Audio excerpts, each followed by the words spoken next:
In this video, we will learn how to find out the input demand function from the production function. The question is, consider the production function y is equal to f of x, which is equal to x raised power 1 upon 3, where y is the output, x is the input, used in the production of output y, and factor and commodity prices are p and w respectively. We need to find out the input demand functions. Options are being given. We need to find out the correct option. Okay, so what will we do? We want to minimize the cost of production, which will be equal to W times units of inputs employed, which is X here, subject to the production constraint. What is constraint? That is y is equal to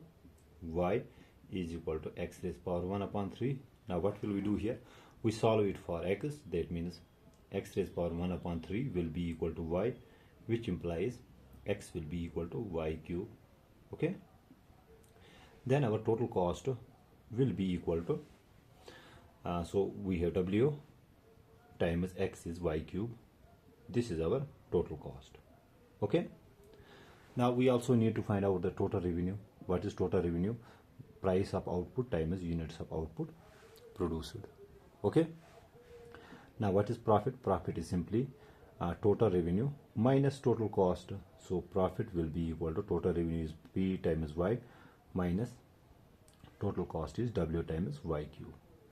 So for profit maximization, marginal profit should be equal to 0. Okay, so marginal for profit maximization, marginal profit should be equal to 0. That means the derivative of profit function with respect to output should be equal to 0. So differentiate it with respect to y and set it equal to 0. So we will have the derivative of y is 1, so we are left with p minus derivative of y cube is 3y square by power functions rule. So we have 3 times w times y square, and we set it equal to 0.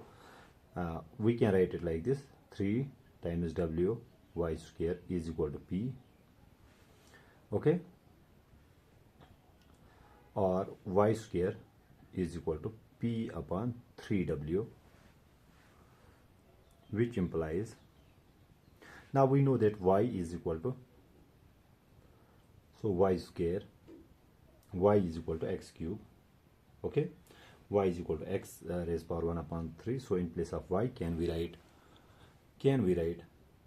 x raised power 1 upon 3 whole square should be equal to p upon 3w, which implies x raised power 2 upon 3 is equal to p upon 3w. Transpose this exponent, what will we get? So we will get x is equal to p upon 3w whole raised power 3 upon 2. So this will be our, what we call, the input demand function. So the correct option should be p upon 3w, 3 upon 2. So C option should be correct.